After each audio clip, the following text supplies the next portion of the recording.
Danville historian Sis Hawes has recently written a series of articles that appeared in the Danville News about the history of the area that we all in Danville call the convent. But before that, it was the mansion. Some folks call it the Beaver Mansion, some call it the Grove Mansion. But this is the site where the folks who were the iron masters, and that is, for the most part, the owners of the iron works here in Danville, at least the most famous iron works being the furnaces near this site and the rolling mill right across Route 11. This is a site that's quite famous in the story of Danville Iron, so I wanted to explore kind of the site and do a little video on it. This is a map from the 1850s that has it labeled as Grove's Mansion, and there you can see its proximity to Montour Row and Beaver Place. And it's interesting how even on that old map, the lay of the land and the lay of the estate is still shaped very similarly to how it's laid out today. In Sis's article, she gets to the 1840s when it's believed that Mr. Chambers, who was one of the first iron masters here in the area, probably was the person responsible for having the estate built.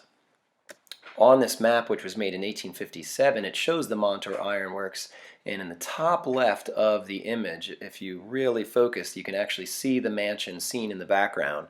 So it's likely that this was built by Chambers originally. However, by now on this map, it's labeled as Grove's Mansion, and there's a separate image seen on this map, that's where this is from, and it's labeled as Grove's Mansion. So by then, the Grove estate was in ownership of the building. Later, in 1867, the Groves built a new mansion, and that's the one that still stands on Railroad Street, a lot of folks know as the St. Cyril's ground. This photo is back to the same mansion we've been talking about here. However, after the Groves moved out, Mr. Beaver moved in, Thomas Beaver. I believe this is Mr. Beaver seen on the front steps. Two children in the front yard. One of my favorite things about the photograph, though, if you really study and look above Mr. Beaver, there's somebody hiding out in the upstairs window for the photograph. Thomas Beaver died in 1891, and a few years later it was practically given over to the Catholic Church at a very low price, so considered an act of charity. And here you can see an addition that was put on, I believe, by 1901. And one of the things I enjoyed reading about in Sis's articles was that Thomas Beaver had quite the garden, including laurel bushes that were brought over from France.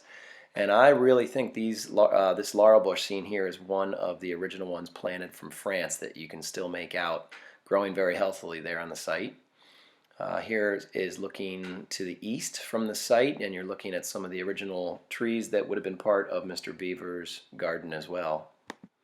Over the years, the Catholic Church used the property for several uses, including an orphanage for a while, and then eventually what many of us in Danville know as the Holy Convent, which is a place for retired and infirmed nuns.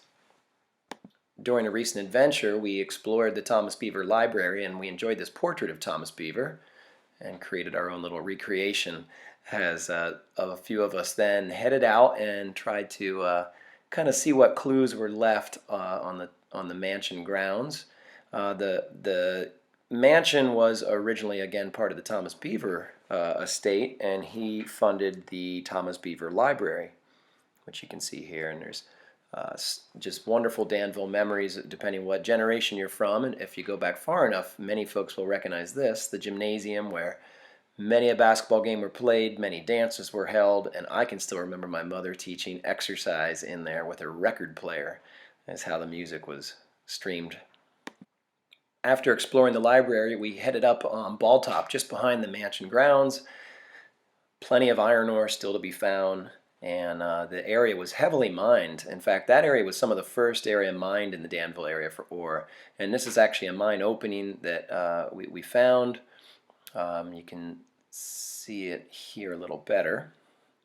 And of course we did not go in it, but shined a light down in to explore. It looks like it goes in about 20 feet at least or so.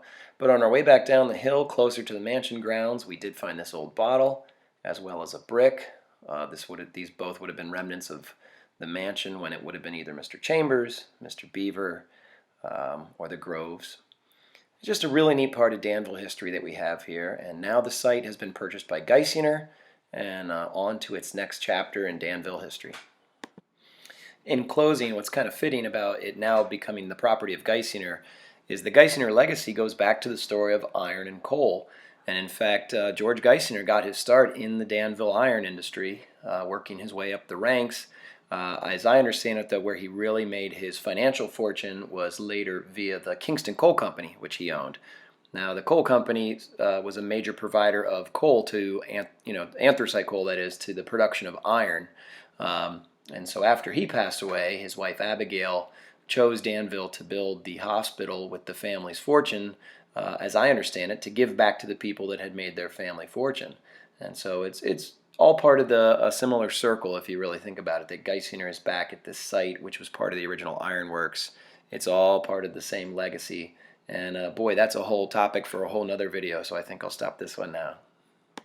I do highly recommend reading all three of Sis Hawes' articles. You can find them in the Danville News, April 2nd, April 3rd, and April 5th, 2018. Thanks to Sis for keeping this extremely and exciting part of Danville history alive.